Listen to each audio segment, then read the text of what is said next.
You know, we all make mistakes sometimes. It's just kind of part of life. Sometimes it's pretty funny though when people make mistakes. So let's take a look at some times that people absolutely messed up.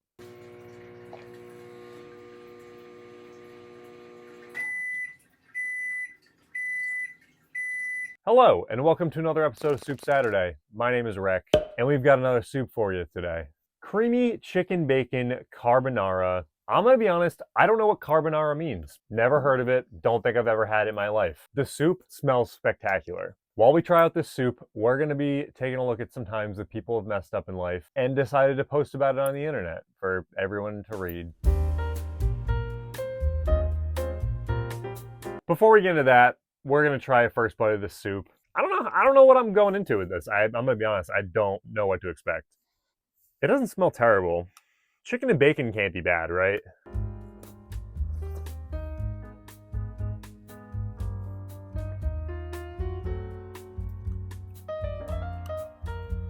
Got some vegetables in there.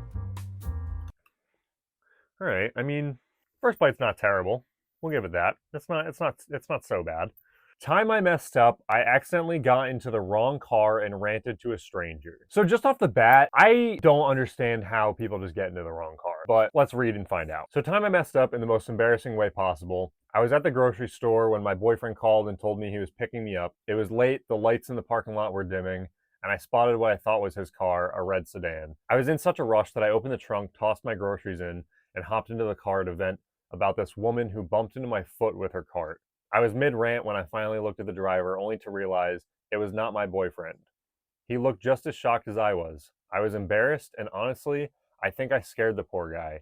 Definitely learned to double-check the car next time. I have a few questions here. So, when you opened the trunk to put your groceries in, did this guy just not say anything? Like, hear you open the trunk at all, or see you throw groceries in there? He just didn't try to stop you? Or, like, stop you when you got in the vehicle? The fact that neither of you were paying enough attention to realize that you got into the wrong vehicle is wild to me. Also, to just be absolutely ranting about some lady that bumped into you with her carriage, I feel like that's not that big of a deal to the point where you're that distracted about getting bumped into with a carriage that you just get into a completely wrong car and don't even notice. And I guarantee you, this guy was definitely, if not scared, confused. If some lady got into my car and was ranting to me about just some other person in the store, I would immediately kick her out. Like, why are you opening my door? Why are you touching my passenger side door, getting my vehicle? Also, hope you got your groceries out of the back of that guy's car, because I feel like that's even weirder to have to be like, hey, sorry, I'll get out of your car. Could you just pop the trunk again so I could, get my groceries out? Time I messed up, I said congratulations instead of condolences to a coworker whose nephew died. Congratulations and condolences are two very different words. It was 9 a.m. and I just parked my car and walked into work. My coworker, let's call her Annie, told me that another coworker, Ryan, is on leave today because his nephew passed away suddenly in a car crash. Me, being definitely undiagnosed and untreated with probably some form of DSM-5 social disability issues that isn't crippling enough and allows normalcy functioning in society, accidentally called Ryan and said, congratulations, I heard everything from Annie. I hope you have a good time. So I want to pause right there. How do you accidentally call him to just leave this message? You accidentally said the wrong thing. Why? Just let Ryan do his thing. Why are we calling him? That's a crazy way to just describe yourself, to just immediately be like, hey, I have all these things wrong with me, all undiagnosed, right? Came up with this all on his own. Hey, I have all these problems. By the way, I don't know the difference between the word condolences and congratulations. I don't think that phone call was an accident. I think you just don't like Ryan. I realized 30 minutes later while taking my morning free work coffee that after leaving that voicemail, I really said congratulations to him during Ryan's mourning period. I'm so thankful I second-guessed myself and was able to resend another message explaining that I really said the wrong word because I mixed up condolences with congratulations. Too long, didn't read. I should have spent more time practicing what to say to people so I don't mix up condolences and congratulations. Edit.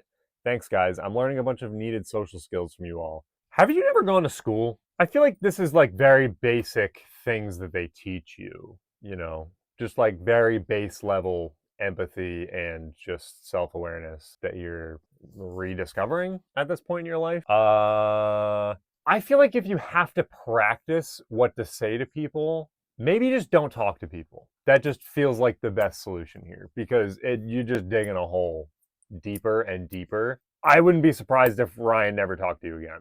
Throwing on all these things of being like, I have social problems, I have all these problems, I have all these problems, this, you just said the wrong word, apologize, move on with your day. Making a whole Reddit post, wild.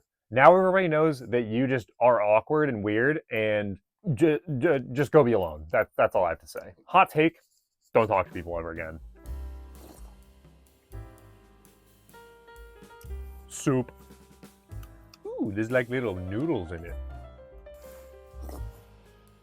It's not terrible. First time having carbonara.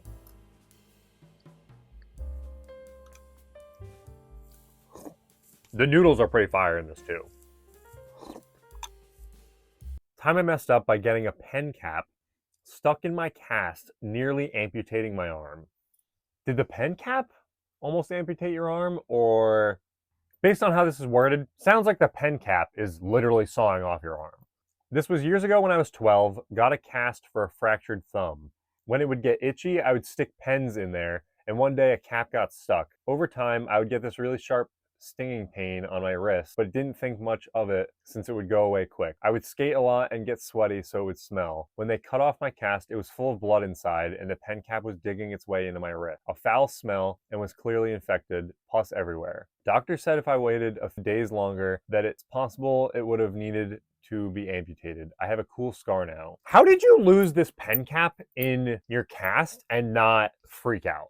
I feel like if I lost a pen cap in there, that's all I would be thinking about is just, how do I get this out? What's going to happen? Follow-up question. If it was literally bleeding and pussing and doing all this stuff to the point where you almost had to have it amputated because it was so infected, did you not feel any of that? Because I know your, thumb is broken or whatever. You still have nerves in your skin, right? Did you not feel that it, was infected or hurt at all? You just shoved a pen cap in there and was like, nah, that'll be fine, whatever.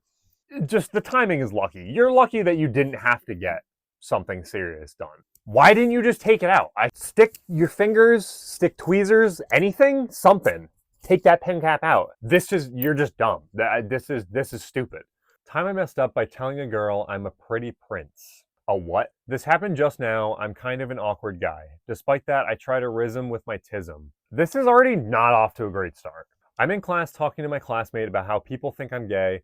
I'm not. I just do stuff that looks gay without context, like how I barely have a gag reflex thanks to me being a big back in my past. The first time I read this, it took me a while to figure out what big back meant. For those of you who don't know, it just means that he was fat. A girl comes over and talks to the person beside me. She freezes and looks at me, so I look at her. Clueless, I say, "We having a staring contest? If so, I'm winning." She says, "No, I'm looking at your eyes." I say, "Yeah, me too." "Yeah, me too." You're looking at her eyes? She just said she's looking in your eyes, and you said, "Yeah, me too"? That doesn't feel right. So after a few moments of silence, I start blinking fast and put my hands under my chin. She says, "What are you, a pretty princess?" And thinking I'm being clever, I say, "Nah, I'm a pretty prince." This is brutal to read. She leaves, and my classmate is laughing at me, and we group discuss how I fumbled. We problem solve on how we can improve next time. Next time I should say, "No, you are." Then it hits me. Eyes, eyes, eyes. Why was she looking at my eyes? Guys, she wasn't flirting. She was looking at my birthmark and was wondering what the F happened to me. I'll post a photo after class on the top comment, but look up blue scara. Mine covers my entire right eye and looks like someone filled in the white parts with a dark blue marker. So I looked this up, but basically the whites of his eyes are blue instead of white a little bit. So that's what she was looking at. I understand lapse of judgment, you can't really see it. What did you think she was looking at? And why was your immediate response to just, "I'm looking in your eyes"? Yeah, me too. First off, you already lost points there, sound like a dork. And then to just say the pretty prince thing, that wasn't even the worst thing that you said. Everything else about this entire post pains me to read. I don't know if it's the way that you despite that, I try to rism with my tism. You didn't riz anyone here. So maybe just work on that and maybe just stop trying to rism with the tism and be yourself. have a personality instead of just making the tism your personality. I get it's hard. That doesn't have to be your whole personality. Just learn how to talk to girls and you'll be better off. Just, talk to one once in a while, practice. Don't say things like that. I don't know. All of that was just bad to read. All right, so that's all we're going to look at for those. So the Creamy Chicken Bacon Carbonara. I'm going to be honest, I had no expectations going into this. I knew it was chicken, bacon, whatever. This isn't a terrible soup. The bacon, you got a good mix of things you can really taste. It's nice because you can really taste the different ingredients in this soup. Some soups, they get kind of mixed and one ingredient sometimes overpowers the others and that's all you can really taste, that one. The chicken is pretty good in this. You can also taste the bacon and the vegetables, so it's not a bad mix. Whatever this broth or soup that it's in, or sauce that it's in, is pretty good. The noodles are pretty good in it too. They're nice and they're not like squishy or, overly deteriorating from sitting in the soup too long. They're pretty good still. Overall, it's not a terrible soup. I can't say it's my favorite, but it's not bad. It's an enjoyable soup to eat. I would eat it again. It's creamy, it's got the chicken, it's got some vegetables, the bacon's good. It's a pretty solid soup. First try of it, not terrible. First impression, it's a pretty well-rounded, decent soup. I'm gonna give it, for its official rating, I'm gonna give it like a 7.5. It's not terrible. It's not the best. I would get it again. It's a good chicken soup if you like chicken. It's also like a nice switch up from just having chicken noodle or something that I feel like is just a common thing to have. This switches it up nice. Yeah, well, 7.5. That's not bad. That's all we've got. If you enjoyed this video, please leave a like and subscribe below. Check out some of the other videos we've got coming out. Go check out the soup. It's not a terrible soup. Thank you again for watching. My name is Rek, and this has been Soup Saturday. I hope you have a great rest of your day.